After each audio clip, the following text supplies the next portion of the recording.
जी जी। नमो नमः। Namo Namaha. नमस्ते। Yeah. Actually, I have to ask you something. I just want more people to join. So till that time, we will discuss if there are any doubts from the last time. Any doubts? Uh,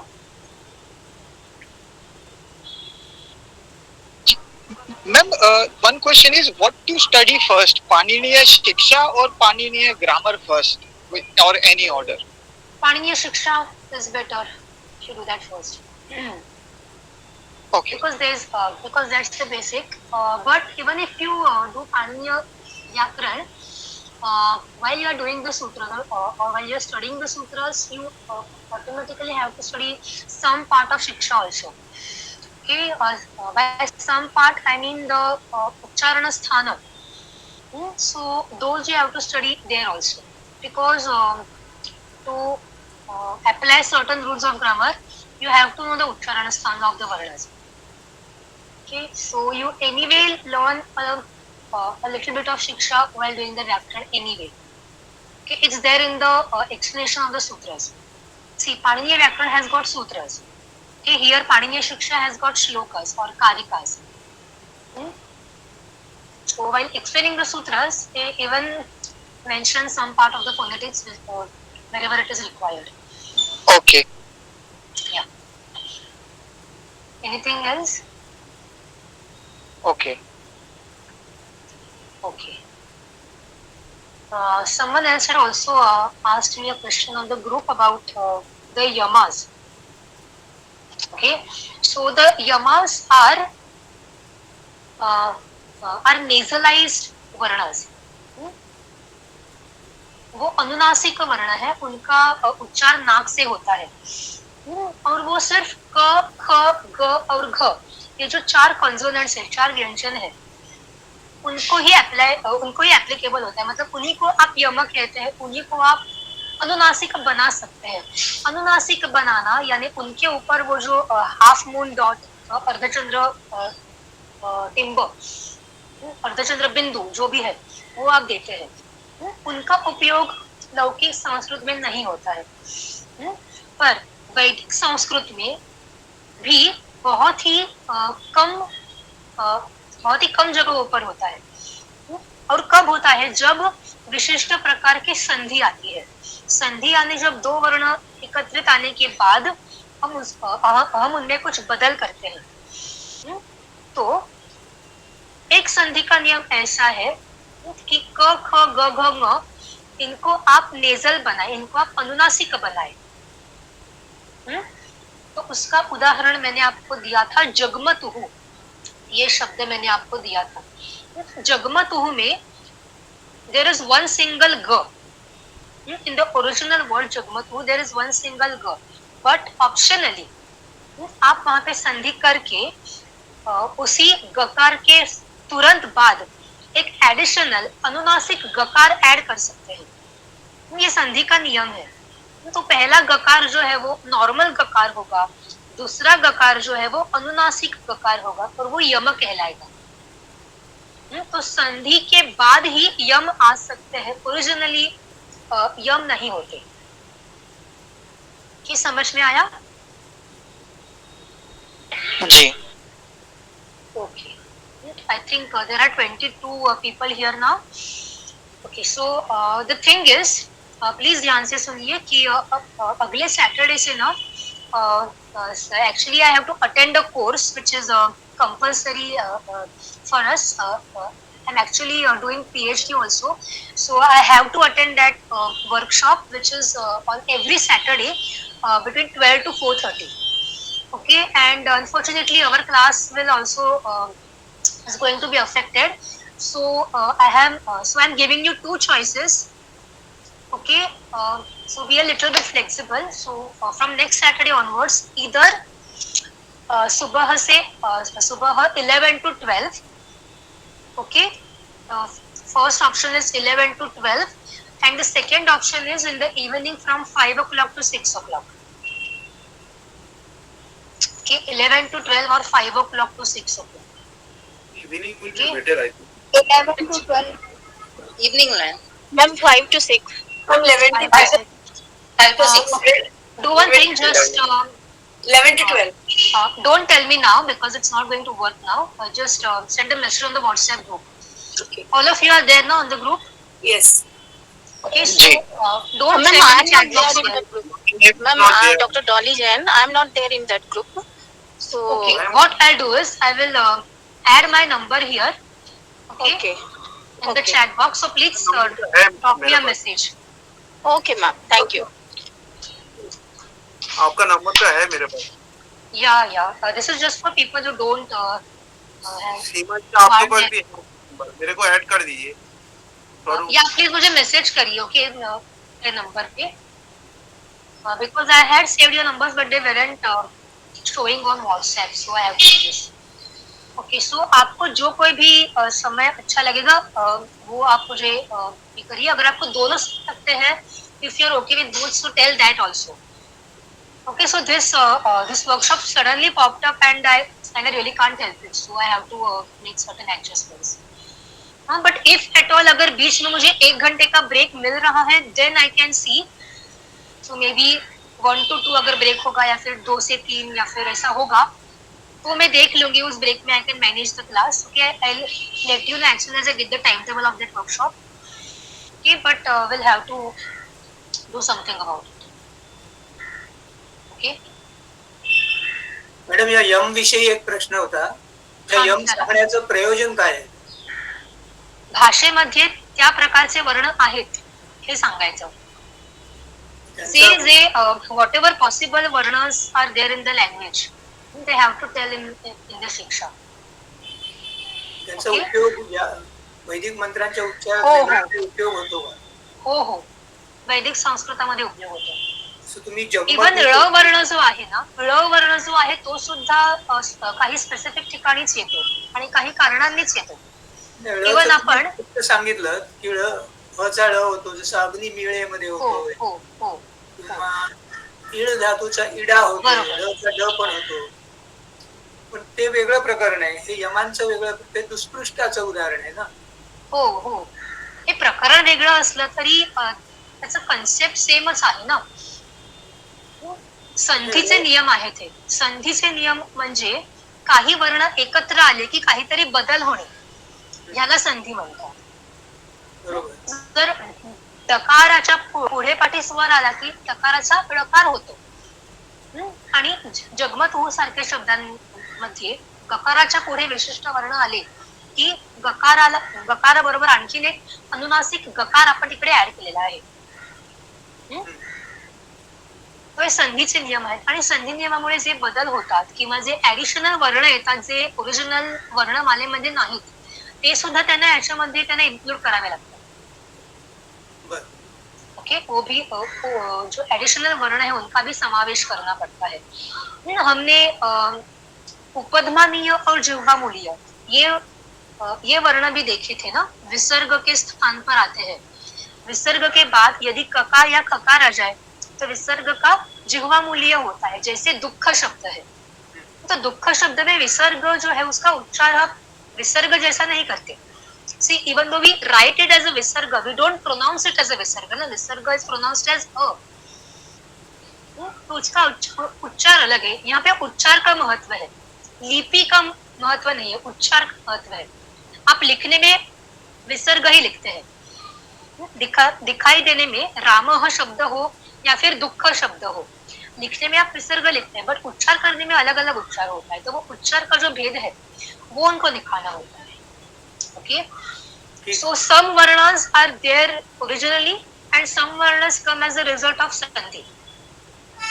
Okay, thank you. Yeah. अब हम आगे जाते हैं. Ma'am, one minute. Ma'am, the Jagat, since I missed the last lecture, the Jagat में Matsu which you told, how do you write it exactly? Jagat? Yeah, I'll show.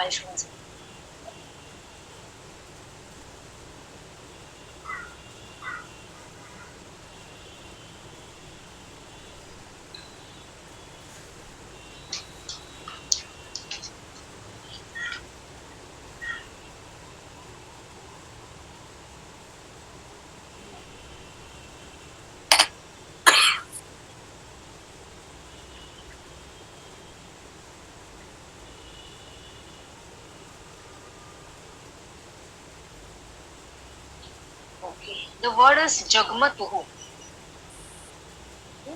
This comes from, ये कहाँ से आता है? तो गम धातु से आता है, धातु यानी जाना.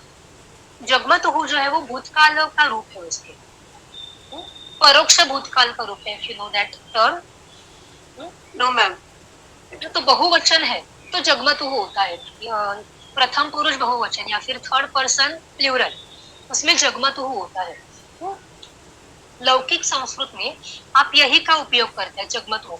बट वैदिक संस्कृत में कई जगह ये जो गकार है वो डबल आता है, 2 बार आता है. ओके. और पहला और दूसरा वाला जो गकार है वो अनुनासिक कहलाता है, अनुनासिक से जैसा उच्चार होता है. तो जगमतुः, जग. जगमतुः. So it doesn't have a nasal accent. It doesn't have the nasal accent, na? It has a nasal accent. It has, okay. या अनुनासिक का मतलब नेजल. Okay, okay. या Yes, sir.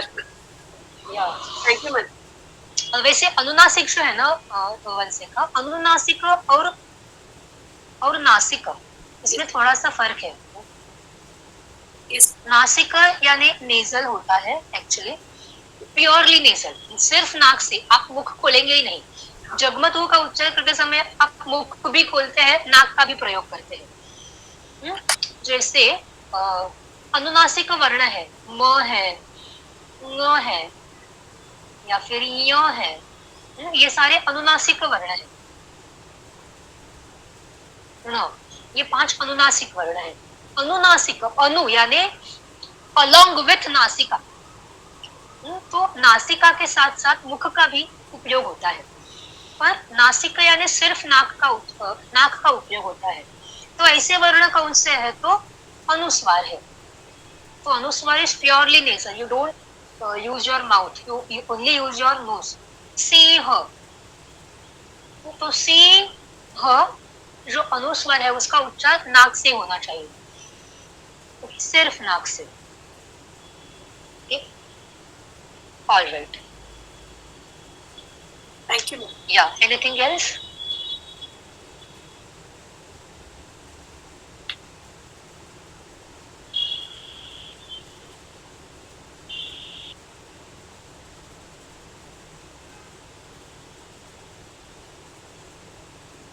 Okay.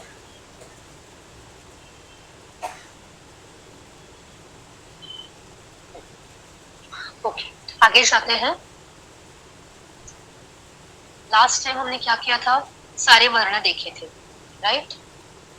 हाँ, 63 या 64 यहाँ तक पहुंचे थे. अब आगे जाते हैं. आगे का जो टॉपिक है वो वर्णों की उत्पत्ति, शरीर का उपयोग कैसे होता है, शरीर, मन, बुद्धि, आत्मा, यहाँ तक पहुंच जाते हैं वो. सिर्फ शरीर की बात नहीं है, आत्मा तक की बात है. तो let's see how they explain it. 6th श्लोक. आत्मा बुद्ध्या समेत्य अर्थान. देखिए मैं संधि का विग्रह करके पढ़ रही हूँ. आत्मा बुद्ध्या समेत्य अर्थान मनः युङ्क्ते विवक्षया मनः कायाग्निम आहन्ति सह प्रेरयति मारुतम. तो यह आदि प्रक्रिया यहाँ पे बताइए, आदि की प्रक्रिया अगले श्लोक में. तो शुरू कहाँ से होता है? आत्मा से शुरू होता है. तो आत्मा क्या करती है? सिर्फ आत्मा अकेली काम नहीं करती, आत्मा स्वयं नहीं कर सकती. आत्मा को एक्सप्रेस करने के लिए साधन की आवश्यकता है. साधन क्या है? तो मन, बुद्धि, शरीर, ये साधन है. तो क्या करती है आत्मा? बुद्ध्या, बुद्ध्या यानी बुद्धि के साथ, बुद्ध्या समेत्य, बुद्धि को साथ लेकर, बुद्धि के साथ अर्थान, अर्थान युंक्ते, अर्थ जो है उसको जोड़ती है. अब यहाँ पे शब्द नहीं है, यहाँ पे वर्ण नहीं है, यहाँ पे है सिर्फ अर्थ. क्योंकि before you put your feelings, your thoughts into words, वो आपके ही मन में अर्थ रूप में रहते हैं. उनका उगम कहाँ होता है? अर्थ रूप में होता है. और अर्थ को शब्द नहीं होते. अर्थ एंड शब्द आर रिलेटेड. अर्थ मीनिंग मीनिंग में क्या क्या आता है, थॉट्स आते हैं, इमोशंस आते हैं, आइडियाज आते हैं, तो ये आप एक्सप्रेस करने के लिए शब्दों का उपयोग करते हैं, but before you put it into words they are in the state of meaning only. तो उसका उगम कहाँ से होता है, अर्थ से होता है। तो आत्मा जो है वो अकेली नहीं करती, वो बुद्धि और मन को भी साथ लेती है। आत्मा बुद्धि को साथ लेती है और मनः युंक्ते विवक्षया, मन को भी इंक्लूड करती है, इन्वॉल्व करती है। क्यों इन्वॉल्व करती है, तो विवक्षया, विवक्षा यानी वक्तुम इच्छा, बोलने की इच्छा, उसमें वच धातु आता है। विवक्षा जो शब्द है उसमें वच धातु आता है, यानी बोलना। विवक्षा यानी बोलने की इच्छा, आत्मा को बोलने की इच्छा है, कुछ व्यक्त करने की इच्छा है, इसीलिए वो बुद्धि और मन की सहायता लेकर अर्थ को जोड़ रही है, यानी अर्थ को शब्द में जोड़ रही है। और एक बार शब्द में जोड़ लिया तो अब बोलने की प्रक्रिया शुरू होती है। कैसे, तो मनः काया अग्निम आहंति, मन जो है इट ट्रिगर्स द कायाग्नि। अब कायाग्नि यानी इसके दो अर्थ होते हैं, जनरली यहाँ पे जठराग्नि लिया जाता है। सो वर्णों का उच्चार करने की प्रक्रिया starts like physically starts in jatharagni. We say in Marathi की बेंबीच्या देठापासून ओरडतो, असं का म्हणतो, कारण ह्याचं कारण हेच आहे की तिकडून ती सुरुवात होते। जो फोर्स मिलता है, जो एनर्जी मिलती है वो वहां से मिलती है। So that is jatharagni.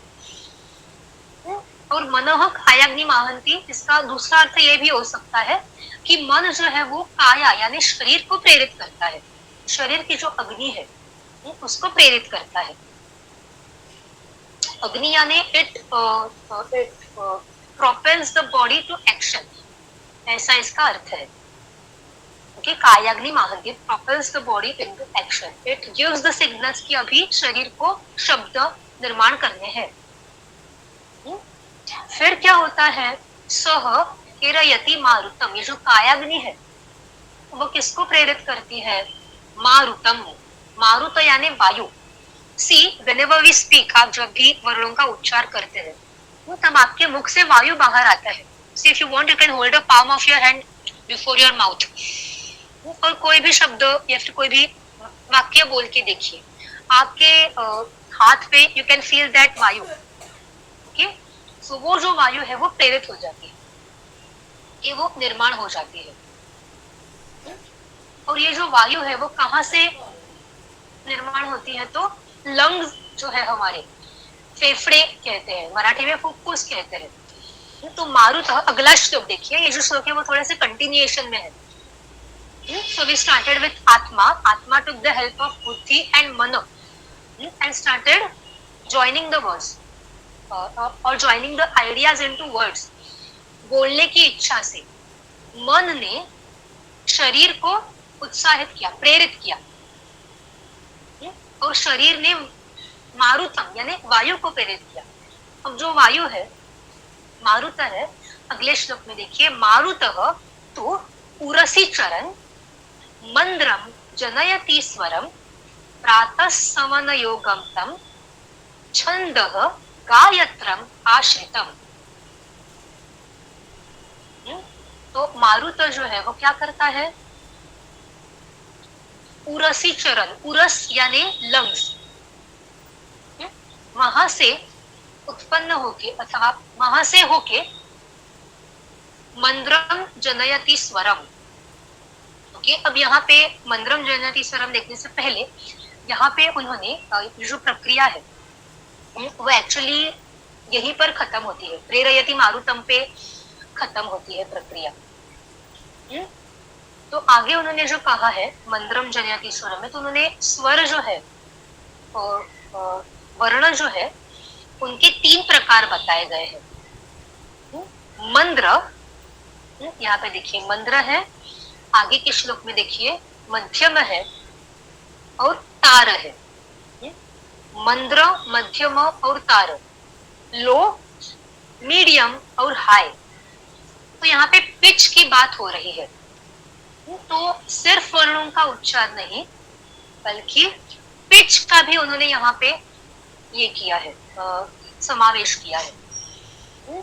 और इसका संबंध किससे लगाया है?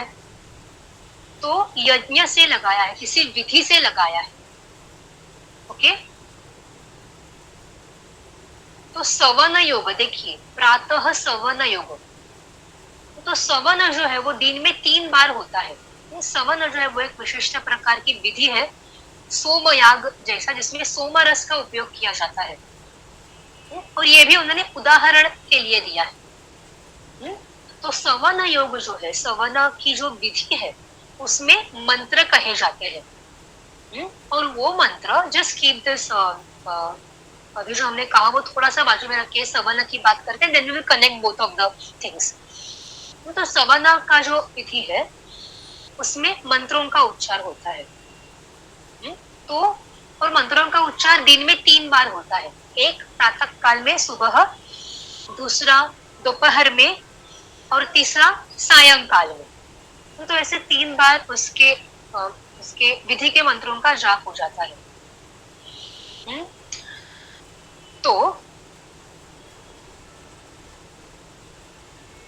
3 बार जब मंत्रों का उच्चार होता है, तब जब सुबह उच्चार होता है, प्रातः काल का उच्चार होता है मंत्रों का, वो लो पिच पे होना चाहिए। मंद्र, जिसको मंद्र कहते हैं, लो पिच में होना चाहिए। फिर जो दोपहर का सवन योग है उसके मंत्रों का उच्चार जो होता है वो मध्यम पिच में होना चाहिए, मीडियम पिच में होना चाहिए। और जो शाम का सवन योग है उसके मंत्र तार स्वर, यानी सबसे ज्यादा हाई पिच में होने चाहिए। तो ऐसा उन्होंने डिवाइड किया है। This is the way in which the मंत्र शुड बी चैंटेड। और ये जो मध्यम, तार, मंत्र, इनका समावेश उन्होंने इस कंसेप्ट में किया है। तो आत्मा बुद्ध्या समेत्य अर्थान मनोयुक्ते विवक्षया मनः काया अग्निम आहंति सह प्रेरयति मारुतम। तो ये जो मारुत है, वायु जो है वो उरस से होके जाती है। तो मंद्रम जनयति स्वरम, जनयति यानी उत्पन्न करना, मंद्रम स्वरम जनयति, जो लो पिच स्वर है उसको उत्पन्न करती है। यानी लो पिच स्वर जो है वो उरस से उत्पन्न होता है। तो हम लिखते हैं जरा ठीक से,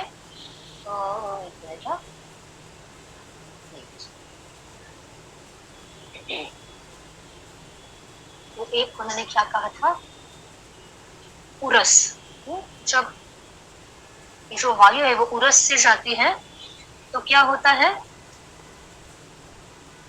मंद्रम स्वर का उत्पन्न होता है, मंद्र स्वर। और वो कब उसका प्रयोग होता है, तो प्रातः काल में। और आगे उन्होंने कहा है, यही तक नहीं बल्कि उन्होंने छंद का भी यहाँ पे ये किया है, प्रयोग किया है। जैसे प्रातः, मध्याह्न और सायंकाल, इसमें जैसे पिच का डिफरेंस होता है, पिच का भेद होता है, वैसे छंदों का भी भेद होता है। छंद यानी लय होता है एक विशिष्ट, उस पर्टिकुलर मंत्र में कितने वर्ण होने चाहिए, कितने सिलेबल्स होने चाहिए, ये सब छंद में आता है। तो देखिए, मारुतः तु पुरसी चरण मंद्रम जनयति स्वरम प्रातः सवन योगंतम छंदः गायत्रम आश्रितम। यानी सुबह का जो सवन योग होता है उसके जो मंत्र होते हैं वो एक तो मंद्र स्वर में उनका उच्चार होना चाहिए और दूसरा उनका छंद गायत्री छंद होना चाहिए, गायत्री छंद। यानी गायत्री छंद के जो मंत्र है उनका उच्चारण प्रातः काल में होना चाहिए। इसलिए जो गायत्री मंत्र है उसको गायत्री मंत्र क्यों कहते हैं, क्योंकि उसका गायत्री छंद है, गायत्री छंद में बंधा गया है वो, इसलिए उसको गायत्री मंत्र कहते हैं। उसको उसका उच्चार कब होता है, उसका पठन कब होता है, तो सुबह होता है, शाम को जनरली नहीं होता। सुबह उठ के गायत्री मंत्र का जप करते हैं, ये तो प्रातः काल में गायत्री छंद होता है। यहाँ तक समझ आया है? देखिए, आत्मा बुद्धिया से लेके 6 श्लोक में जो बोलने की उच्चारण की विधि है वो बताई जाती है, यानी the process till where the wind is produced. But वो जो वायु है वो कहाँ से होके जाता है, कौन सा स्वर उत्पन्न होता है, और वो स्वर कब गाया जाना चाहिए, कब उच्चार किया जाना चाहिए, और कौन सा छंद, तो ये सारे उन्होंने एक ही श्लोक में बता दिए हैं। ओके, आगे भी यहाँ तो प्रातः काल का हो गया, आगे मध्याह्न और सायंकाल का भी वो बताने वाले हैं। ओके, यहाँ तक कोई डाउट है किसी को? मैडम मुझे डाउट नहीं है, लेकिन मुझे एक ऐसा है रिक्वेस्ट होगा कि पॉसिबल कि आप मंद्र, मध्यम और तार स्वर में कोई आप एग्जांपल देके बता सकती है क्या कि ये कैसा होता है? कोई भी एक छोटा सा मंत्र लेके उसमें आप बता सकते हैं। मैं आपको see if I find a video I'll send it to you इसी मंत्र पठन का। बट दिस इज नॉट, मतलब देखिए मंत्र स्वर जो है ना, I'll give you an let's see if I can make this clear। देखिए, जब आप सुबह उठते हैं तब आपकी आवाज जो होती है वो थोड़ी सी भिन्न होती है। Have you observed that? Yes. Yes, right? So that is मंत्र स्वर, वो ऑटोमेटिकली लो पिच हो जाती है। Okay, next time observe this and this is why कि सुबह उठ के आपको मंत्र स्वर का ही प्रयोग करना है। आप सुबह उठ के अचानक से हाई पिच में मंत्र का उच्चार कर ही नहीं सकते unless you put in some efforts। तो जैसे जैसे दिन बढ़ता जाता है your vocal cords become more used to your voice, like not your voice but become more flexible। रात भर वो शांत रहती है तो सुबह उठ के मंत्र स्वर का ही ये होता है, मंत्र स्वर की उत्पत्ति होती है। सो दैट इज मंत्र स्वर। So that different voice you have in the morning, that low pitch voice, that is मंत्र स्वर। ओके, ठीक है। और जिस स्वर में आप नॉर्मली बोलते हैं, जैसा भी मैं बोल रही हूँ, शायद मेरा थोड़ा तार तक जाता होगा, I don't know, but between may be Madhya and तार, सो दैट इज मध्य स्वर। एंड तार यानी जब आप like you shout, okay, so that is high pitch. ठीक है, परफेक्ट, थैंक यू। या मैम, एक क्वेश्चन से ज्यादा क्यूरियोसिटी है कि यहाँ पाणिनीय शिक्षा में इन्होंने सवन योग के मंत्र की बात कही है, वो धीरे या मध्य तेज बोलने जी, ये सवन योग के मंत्र कहाँ से सीख सकते हैं? सवन योग के मंत्र आपको किसी वैदिक पठन करने वाले व्यक्ति के पास जाके सीखना होगा। ओके। या फिर सोमयाग के जो मंत्र है वो आप देख सकते हैं। वो ऑनलाइन मिल जाएंगे? शायद मिल जाएंगे।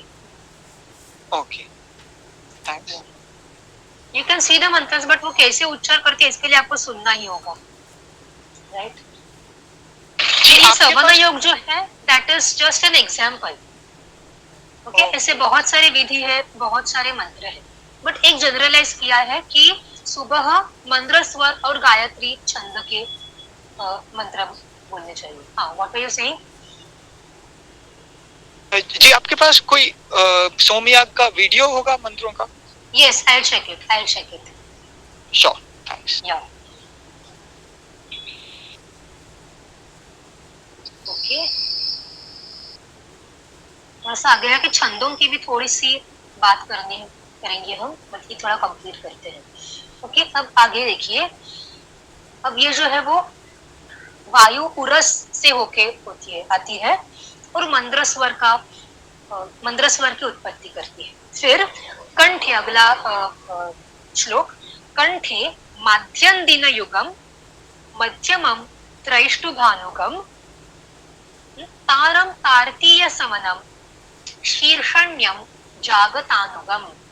कंठ, जब वही वायु कंठ से होके आता है, कंठ से यानी प्रोमिनेंटली कंठ में स्थित होता है, तो उसका उपयोग माध्यम दिन यानी मध्याह्न में करना है और मध्यम स्वर का प्रयोग करना है, मीडियम पिच।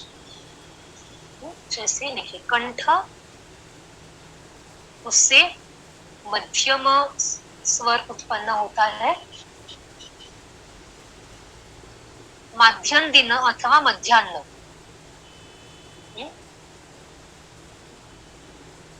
और त्रैष्टुभ, त्रैष्टुभ यानी त्रिष्टुप छंद, त्रिष्टुभ, त्रिष्टुभ जैसे अनुष्टुभ होता है वैसे त्रिष्टुभ भी होता है, छंद का नाम है। जनरली इंद्र देव के जो सूक्त होते हैं वो बहुत बार त्रिष्टुप छंद में होते हैं, और अग्नि सूक्त जो है वो भी आई थिंक गायत्री छंद में है, शायद अग्नि सूक्त जो पहला है ना वो गायत्री छंद में है। और तीसरा क्या कहा, तारम यानी हाई पिच, तारतीय समनम, तीसरा सवनम, तीसरा यानी सायंकाल का।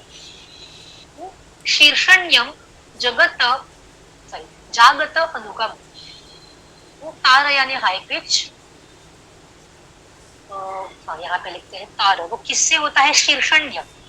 शीर्ष, अब देखिए यहाँ पे एक बात बतानी है, शीर्षण्य, शीर्ष यानी सर होता है, हेड ये अर्थ होता है, बट यहाँ पे मोस्ट ऑफ द टाइम्स आपको ना कंटेक्स्ट के अनुसार अर्थ लेना है। ओके, तो यहाँ पे जो शीर्षण्य अर्थ है इसका अर्थ, शीर्षण्य शब्द इसका अर्थ आपको मूर्धा लेना है, मूर्धा, मूर्धा, murdha is the roof of your mouth. आपके मुख, ये एग्जैक्टली बताती हूँ, आप जब त थ ड ढ ण इन वर्णों का उच्चार करते समय जिह्वा जिस भाग की ओर जाती है, जिस भाग को स्पर्श करती है, top of your mouth, so that is murdha. तो जब वायु वहां से होके जाती है तो उसको तार स्वर कहते हैं। See when you shout, so you can feel that vibration in your murdha. एक सेकंड, यहाँ पे मूर्ध्या लिखा है, यहाँ पे मूर्धा होना चाहिए, just correct it if you have copied it wrong, या मूर्धा। सो तार स्वर सायंकाल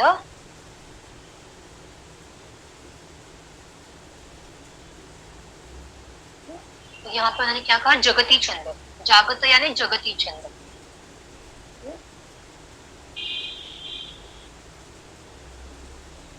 तो वायु उस प्रकार निर्माण होती है, आत्मा बुद्धि और मन के साथ अर्थ को शब्द में जोड़ता है, और मन जो है वो शरीर की अग्नि को प्रेरित करता है, और शरीर की अग्नि वायु को प्रेरित करके वायु फिर उरस या कंठ या मूर्धा के से होके मंद्र, मध्यम या तार स्वरों का निर्माण करता है। ये जो आगे की बात दी है वो सिर्फ उन्होंने उदाहरण के लिए दी है, because we have to connect it to Vedic rituals.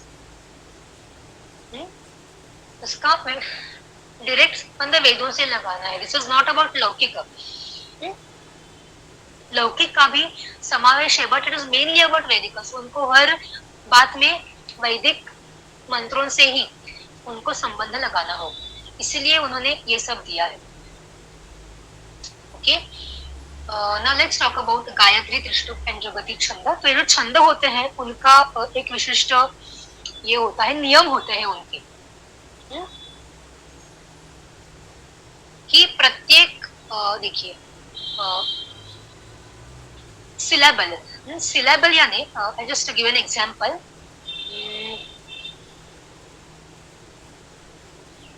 अनुष्टुप छंद का पहले हम एग्जांपल थे because that is popular.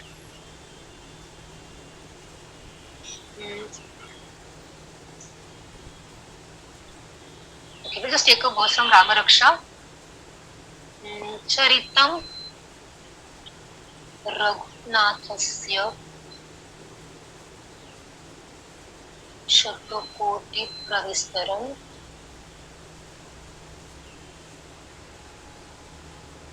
Ekaikam Aksharam Punsam महापातक नाशनम. So this is an अनुष्टुप छंद. बहुत सारे श्लोक अनुष्टुप छंद में होते हैं. I think this is also अनुष्टुप छंद. No, this is not. This is a different. This is a different वृत्त. Anyway, so बहुत सारे जो श्लोक होते हैं वो अनुष्टुप छंद. अब ये छंद का अभ्यास कैसे करते हैं? तो सबसे पहले पाद होता है. There is a concept called as pada. पाद यानी डायरेक्ट ट्रांसलेशन है क्वार्टर. क्वार्टर मतलब 1/4, right? So you have to divide the entire shloka into 4 parts. So this is one part, Charitam Raghunathasya. One second part is Shatakoti Pravistaram. Third part is Ekaikam Aksharam Punsam, and fourth part is Mahapataka Nashanam. ऐसे आप हर एक श्लोक का division कर सकते हैं. अगर गायत्री छंद है ना, तो उसमें सिर्फ 3 पाद होते हैं. देखिए, ओम भूर्भुवः स्वः तत्सवितुर्वरेण्यं भर्गो देवस्य. नहीं, इसमें 4 है. गायत्री मंत्र में ना 3 या 4 पाद होते हैं. अग्नि सूक्त जो है उसमें 3 पाद है. गायत्री मंत्र जो उसमें 4 पाद है. तो ऐसा फ्लेक्सिबल रहता है कि एक पर्टिकुलर छंद में कितने पाद होने चाहिए. जनरली 4 होते हैं, बट कभी कभी 3 भी होते हैं. तो पाद कितने होते हैं और प्रत्येक पाद में वर्ण कितने होते हैं. वर्ण यानी सिलेबल्स. अब आप कैसे सिलेबल्स काउंट करेंगे? तो सिलेबल्स यानी आपको मेनली उसके वॉवेल्स काउंट करने हैं. You have to ignore the consonants. उसके वॉवेल्स काउंट करने हैं मेनली. मात्रा काउंट करने हैं. ओके, सो चरितम 1 2 3, राइट? चरितम. चरितम में जो अनुस्वार है वो हमने काउंट नहीं किया है इसमें. चरितम रघुनाथस्य 4 5 6 7 8 8 है, बराबर. चरितम रघुनाथस्य 8. लेट्स सी द सेकंड पाद. शतकोटि प्रविस्तरम. रम में र का जो अकार है उसी के ऊपर मैंने 8 लिखा है. मकार के साथ कोई स्वर नहीं है, उसके आगे कोई स्वर नहीं, इसलिए मकार के ऊपर हमने कुछ नहीं लिखा. कि शतकोटि प्रविस्तरम. देखिए यहाँ पर भी 8 है. फिर एकैकम मक्षरम पुंसाम. यहाँ पर भी 8. महापातक नाशनम.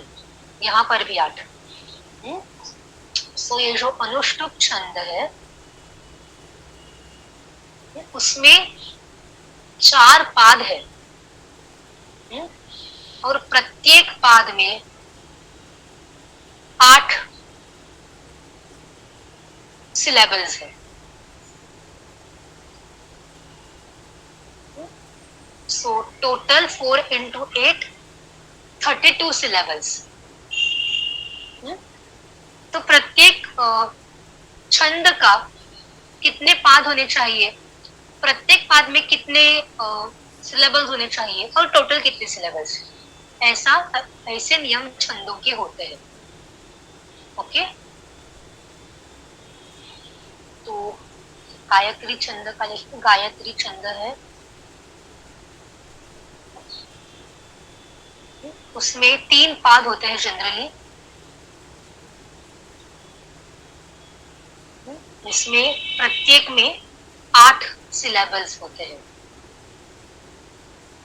8 syllables each. Total 24 syllables. फिर त्रिष्टुप.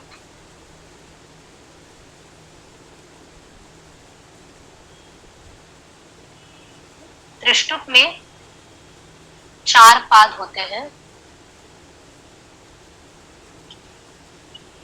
प्रत्येक पाद में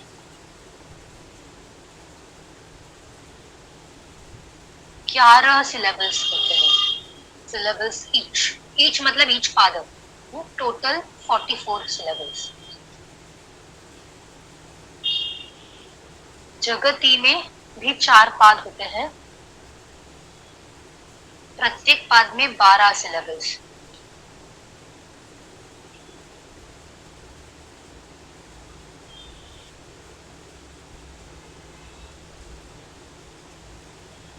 48. So this is just an additional information.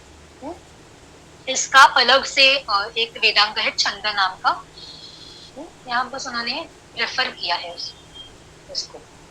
तो जो गायत्री के छंद है उनका उच्चारण सुबह करना है, प्रातः काल में करना है मंद्र स्वर में। त्रिष्टुप जो है उनका उच्चार मध्यम स्वर में दोपहर को करना है, और शाम को जगती छंद में और तार स्वर में उसका इन मंत्रों का उच्चार करना है।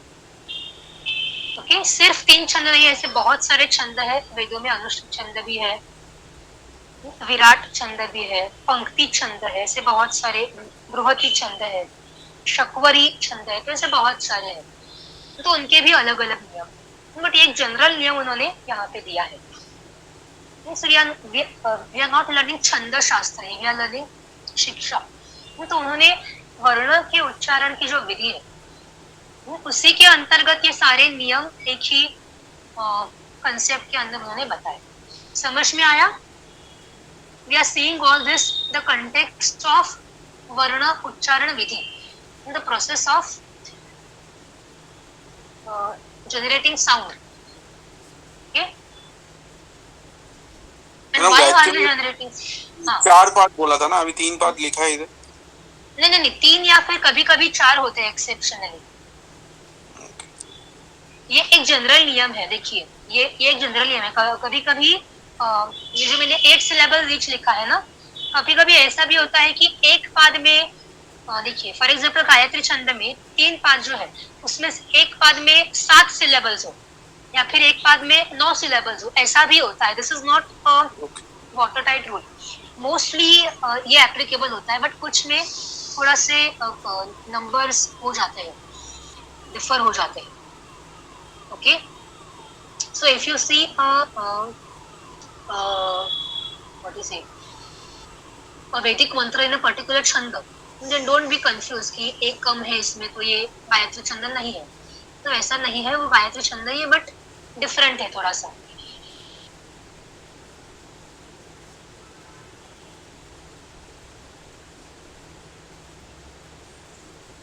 समझ में आया?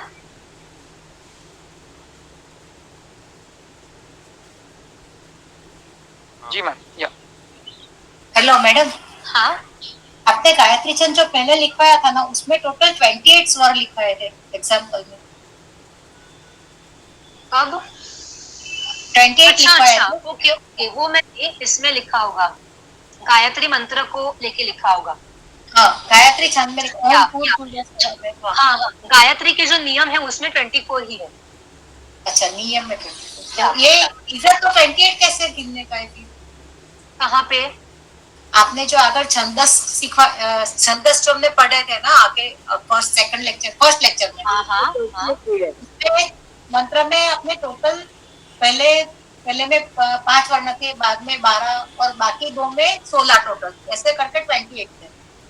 हाँ, तो अभी ये 24 हो गए, तो कौन सा नहीं लिया हम लोगों ने? क्या 24 ये जनरल नियम है। कुछ गायत्री छंद के जो मंत्र है उसमें आगे पीछे हो जाता है।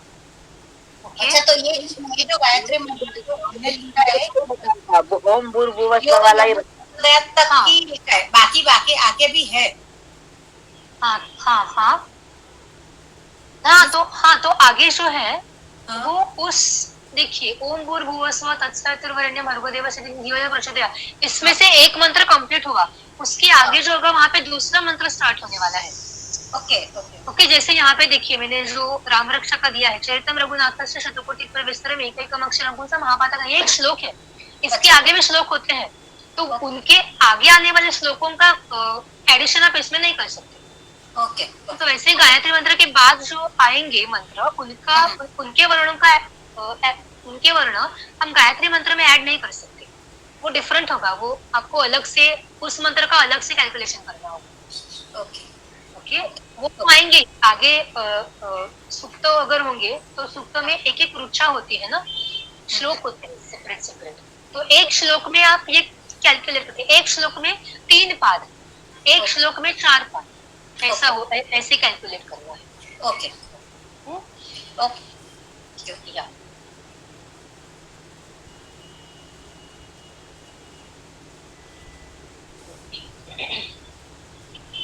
आगे जाते हैं। आगे उन्होंने पुनः एक बार कहा है कि हाँ, सोदीर्णः मूर्धनि अभिहतः सह उदीर्णः, यानी वह वायु ऊपर गया हुआ।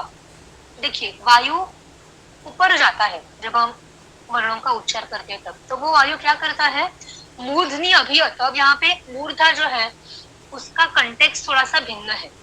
पहले हमने मूर्धा का कंटेक्स्ट तार स्वर का उच्चार करने के लिए देखा था। अब यहाँ पे जो मूर्धा है that acts as a barrier to the wind. देखिए जस्ट वन सेकंड, मुझे ना एक इमेज ऐड करनी है, लेट मी सी। ओके,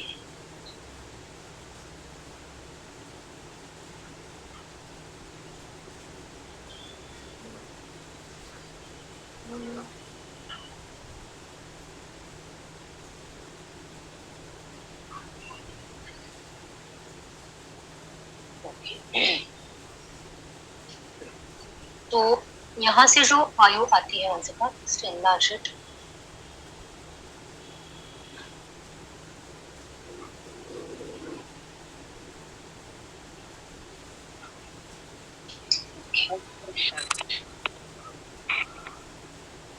तो हाँ, तो ये वाला जो है, यहाँ से जो वायु आती है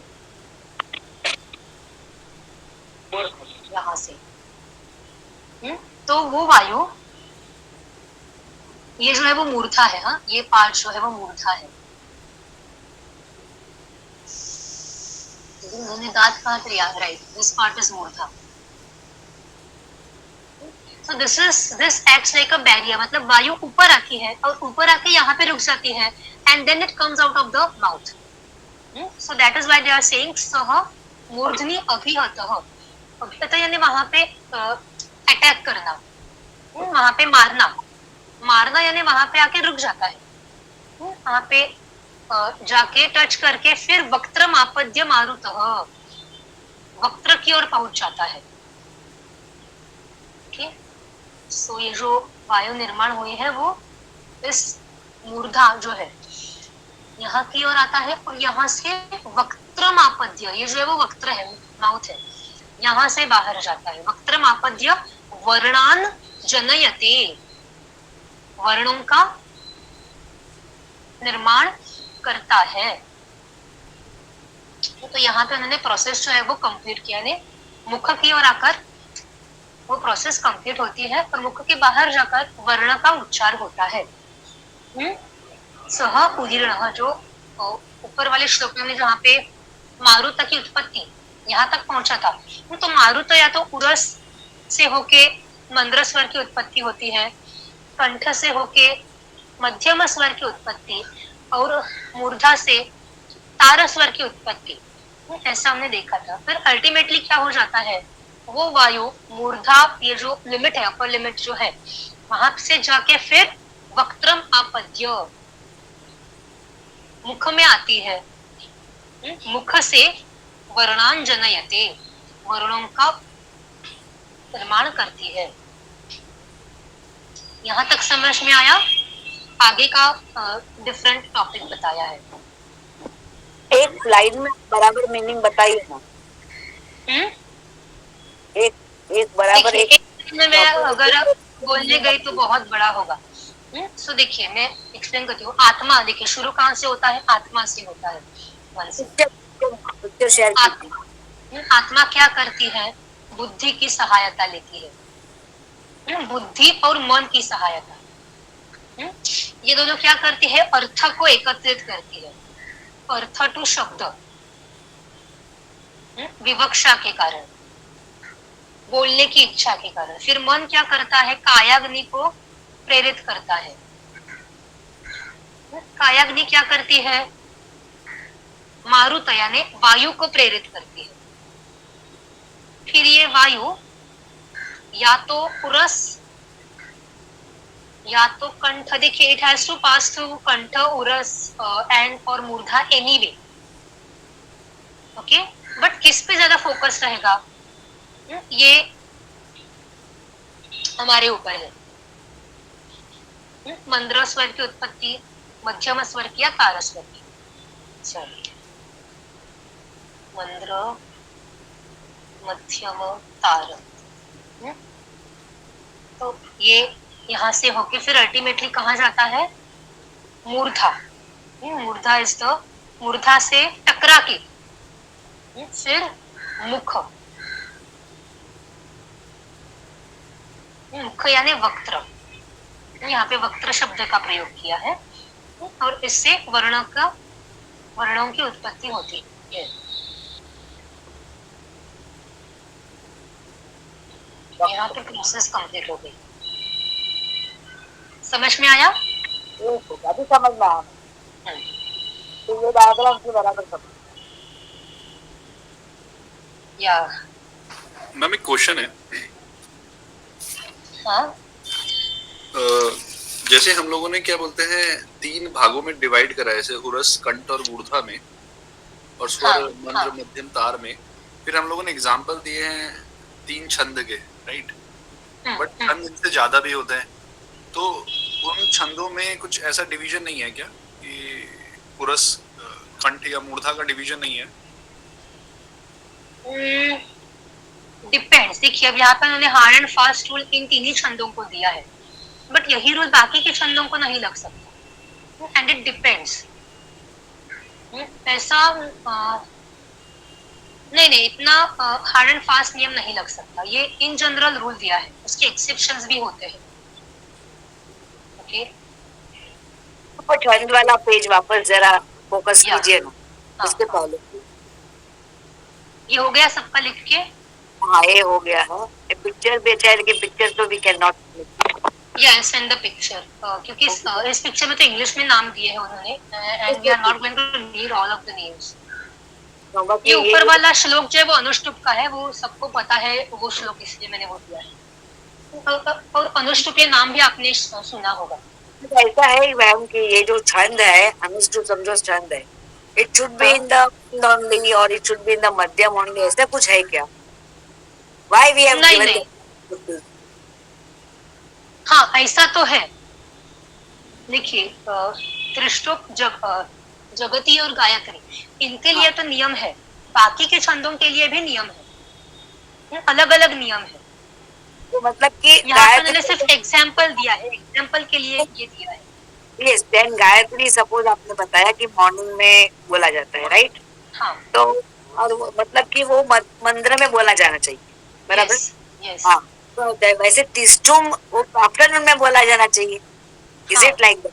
यस, ओके, यस। जो भी त्रिष्टुप छंद में आने वाले मंत्र है वो जनरली आफ्टरनून में कहे जाते हैं।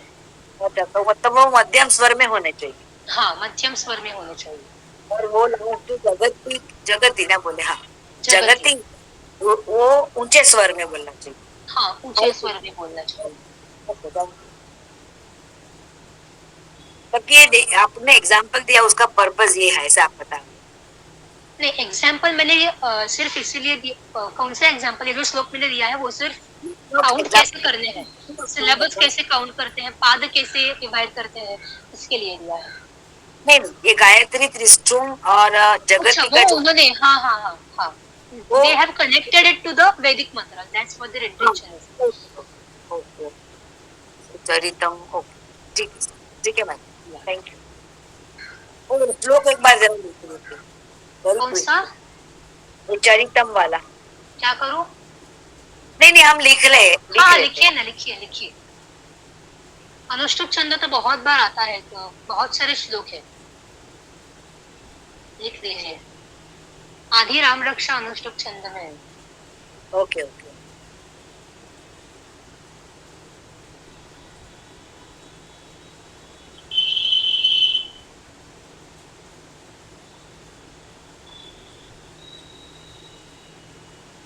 Okay, ma'am. You can go further.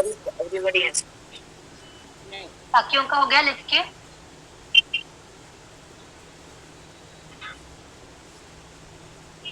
Okay, yes ma'am. Okay, तो वर्णान जनयते, यहाँ तक हम पहुंचे थे, वर्णों की उत्पत्ति होती है। फिर आगे क्या हुआ, तेषां विभागः पंचधा स्मृतः, उनका 5 प्रकार का विभाग बताया गया है। 5 प्रकार के विभाग यानी 5 टाइप्स ऑफ क्लासिफिकेशन। ऐसा नहीं कि वर्णों को 5 विभाग में डिवाइड किया है। देयर आर नॉट 5 पार्ट्स और 5 categories of varnas, there are 5 types of classifications। जैसे आगे के श्लोक में देखिए, एक्सप्लेन हो जाएगा ठीक से। स्वरतः कालतः स्थानात् प्रयत्नात् अनुप्रदानतः इति वर्णविदः प्राहुः निपुणं तन्निबोधत। तन्निबोधत यानी वो जानो अथवा वो जानना चाहिए। आप सब वो जानो, इतना ही कहा है।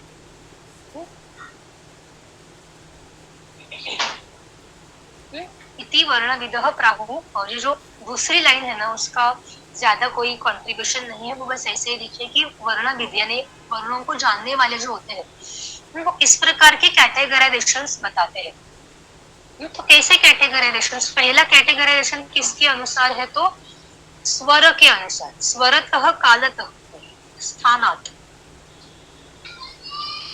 स्वर, फिर काल, फिर स्थान, फिर प्रयत्न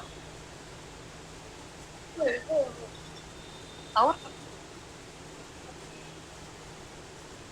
अनुप्रदान।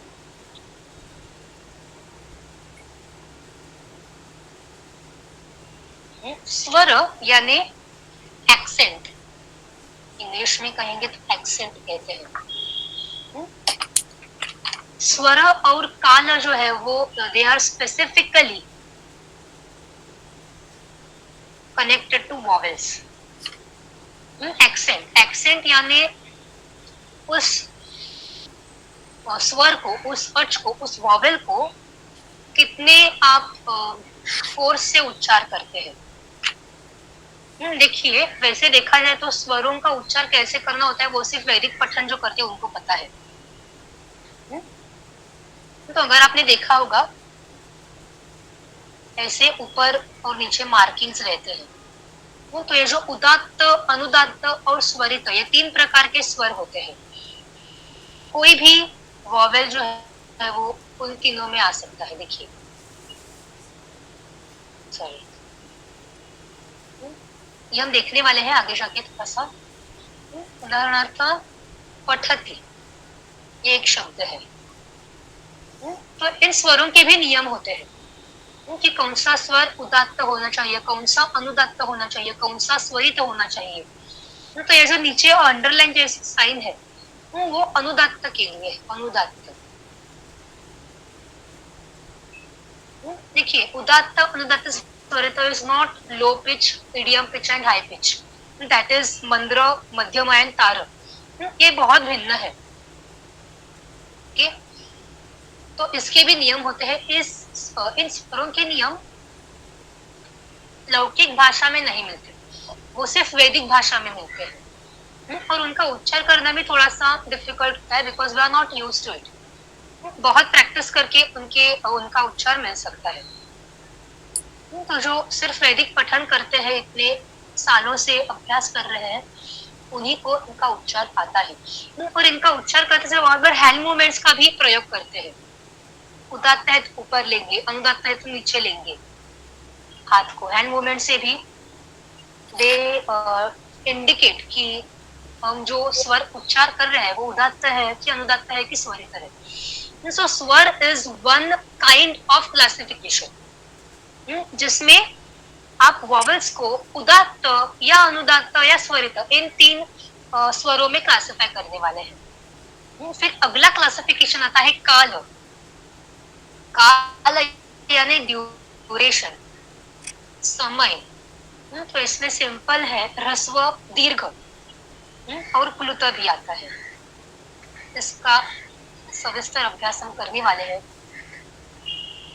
ह्रस्व, दीर्घ और कुत। अ ह्रस्व है, अ उच्चार करने में कितना कम समय लगता है, कम काल लगता है, बट आ उच्चार करने में थोड़ा ज्यादा काल लगता है। प्लुत आ उच्चार करने में और भी ज्यादा काल लगता है। तो ये ड्यूरेशन के आधार पर किया गया क्लासिफिकेशन है। पहले वाला एक्सेंट, स्वर के आधार पर किया हुआ क्लासिफिकेशन। अब तीसरा क्लासिफिकेशन का प्रकार है स्थान, यानी उच्चारण स्थान। मुख के किस भाग का प्रयोग करके आप उच्चार करेंगे, इसको इंग्लिश में कहते हैं प्लेस ऑफ आर्टिकुलेशन।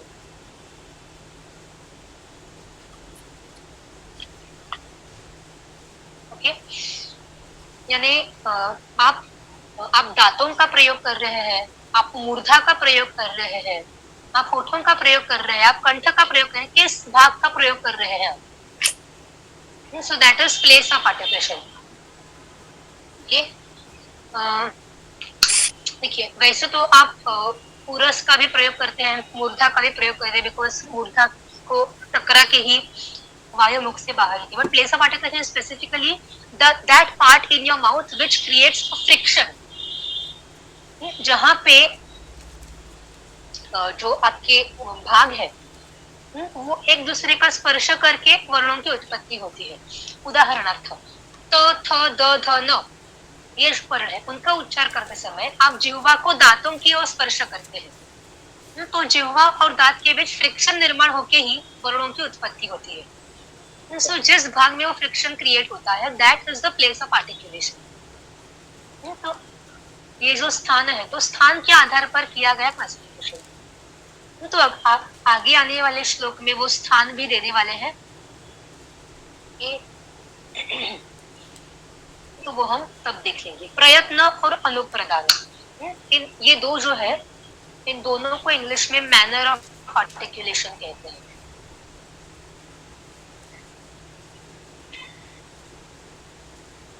पहले वाला जो है प्रयत्न, वो it is specifically connected to मुख,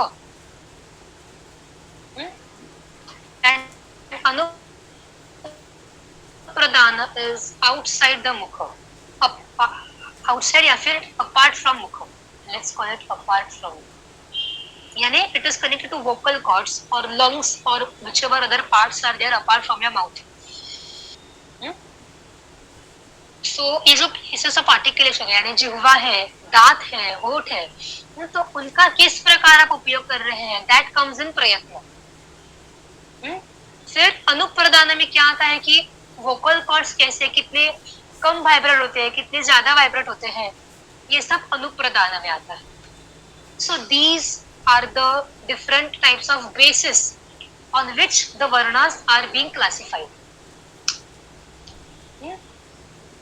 समझ में आया है? अगर नहीं आया है तो बात नहीं, इसका डिटेल हम आगे जाके करने वाले हैं। बस ये 5 आपको अभी समझने आने चाहिए। कोई डाउट है? नहीं।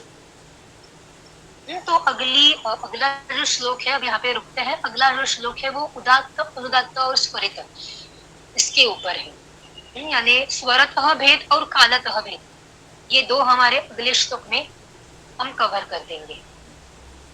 उसके बाद उन्होंने 12वें श्लोक में जो सप्त स्वर है वो उदात्त में आते हैं कि स्वरित में आते हैं कि अनुदात्त में आते हैं, ये उन्होंने बताया। ठीक, तो अभी यहाँ पे रुकते हैं।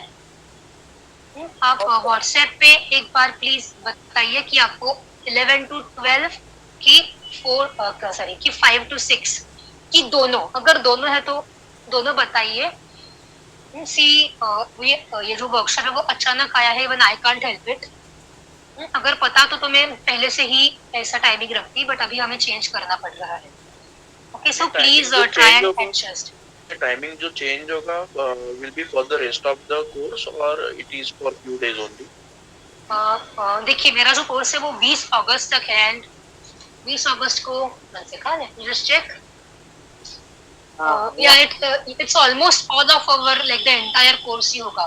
20 अगस्त के बाद एक ही 27 का दिन बचता है, मतलब एक दिन छोड़ के सारे दिन, मतलब सारे सैटरडेज को यही हमें फॉलो करना होगा।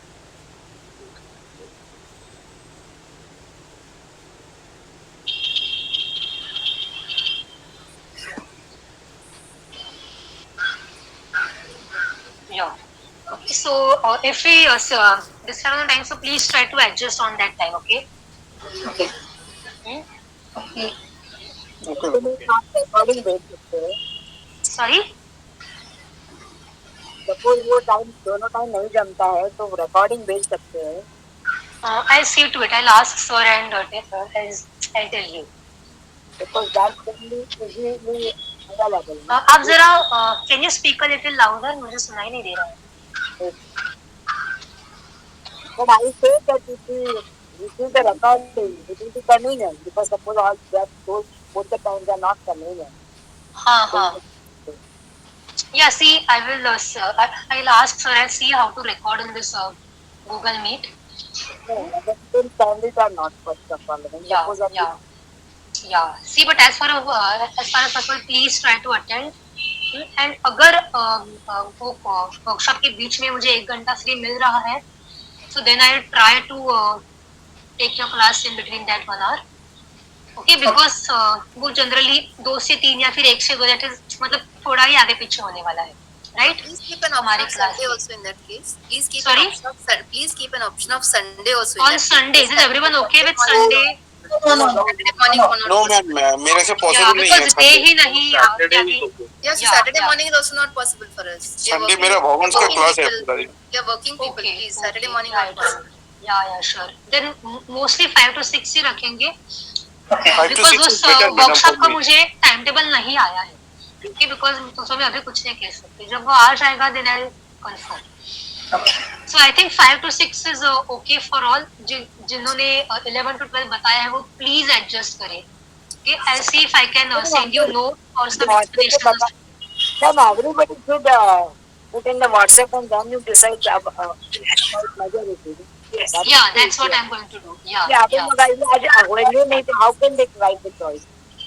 Sorry? There'll be a wide consensus regarding the timings. Yes. Right. What I said is that let all the people should vote. Yeah, that's what I said. अभी के अभी करेंगे तो जुड़े लोग नहीं होंगे तो कैसे समझेगा. या सब लोग अपने अपने कन्वीनियंट इन दो ऑप्शन में से जो कन्वीनियंट है वो प्लीज डाल दीजिए. अगर दोनों कन्वीनियंट है तो दोनों डाल दीजिए. Even if you can adjust on any one of 2 of them, then please. आप छोटे से सेक्शंस में डाल दीजिए so that if the people are not today attend then also those people can write the choice. Yeah.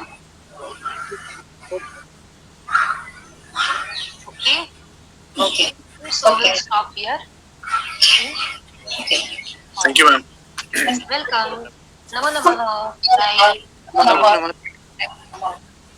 Namo namo. नमो नमः.